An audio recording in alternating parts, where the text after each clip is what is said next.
श्याम ताम रस दाम शरीरम जटा मुकुट परिधन मुनिचीरम पाणौ सायक कटी तुरीणम नौमि निरंतर श्री रघुवीरम। श्री सीताराम जी के चरणों में कोटि कोटि वंदन करता हूँ।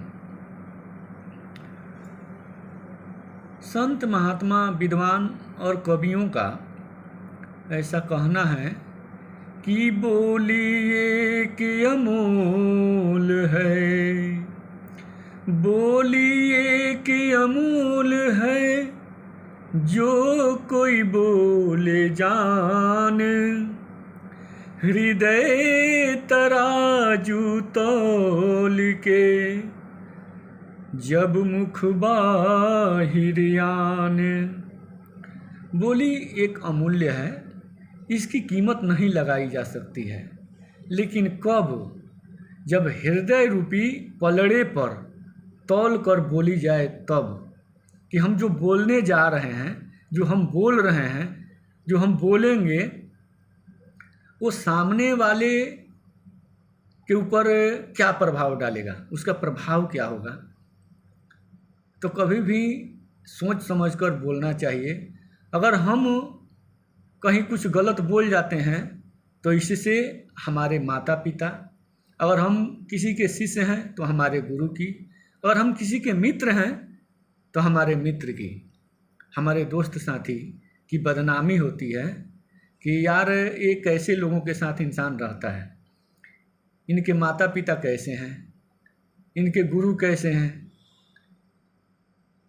तो कभी भी कहीं बिना सोचे समझे कुछ नहीं बोलना चाहिए। कुछ भी बोलने से पहले एक बार सोचना चाहिए कि सुनने वाले के ऊपर या क्या इसका असर होगा, क्या प्रभाव पड़ेगा, उसको अच्छा लगेगा या बुरा लगेगा। और विद्वान लोग एक और पंक्ति लिखे हैं कि मधुर बचन तय जात मिटे, मधुर बचन तय जात मिटे, उत्तम जन अभिमान, तनिक जल सो मिटे, जैसे दूध उफान। मधुर वचन के त्याग देने मात्र से, कठोर वचन बोलने से अच्छा व्यक्ति भी, उत्तम श्रेणी का व्यक्ति भी अभिमानी कहलाने लगता है। लोग ये कहते हैं कि ये बहुत अभिमानी है, इसकी भाषा देखो, इसकी बोली देखो। तो जैसे दूध खूब उफन रहा हो और उसमें थोड़ा सा ठंडा पानी डाल दिया जाए तो दूध अपने स्तर पे चला जाता है, अपने सतह पे चला जाता है, उबलना बंद हो जाता है। तो अगर कोई क्रोधित है, कोई गुस्सा है, कोई हमसे नाराज है और हम उसके पास जा कर के मधुर स्वर में मीठी वाणी बोले तो उसका गुस्सा शांत हो जाएगा, उसका क्रोध शांत हो जाएगा, हमारा नहीं होने वाला काम भी बन जाएगा। और बोली ऐसी चीज़ है कि बनने वाला काम भी बिगड़ जाता है। इस संसार में 95% खेल जो है वो इस वाणी का है।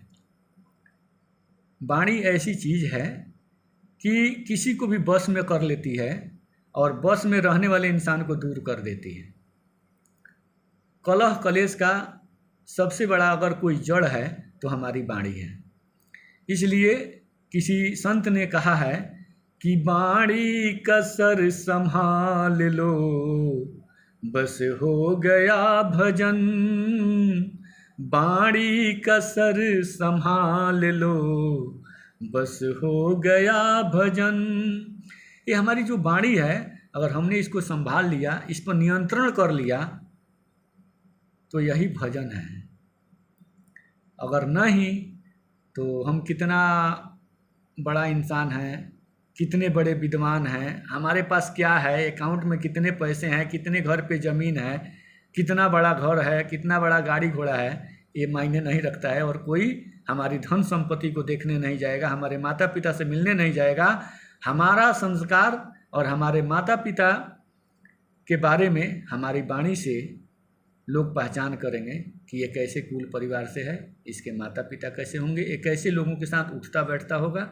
इसलिए कभी भी कुछ बोलने से पहले एक बार सोचिए और सोचने के बाद बोलिए, क्योंकि वाणी ऐसी चीज़ है कि एक बार अगर होठ रूपी धनुष से अगर निकल जाए तो फिर वापस नहीं जाती है। इसके साथ आप सभी को जय जय श्री सीताराम।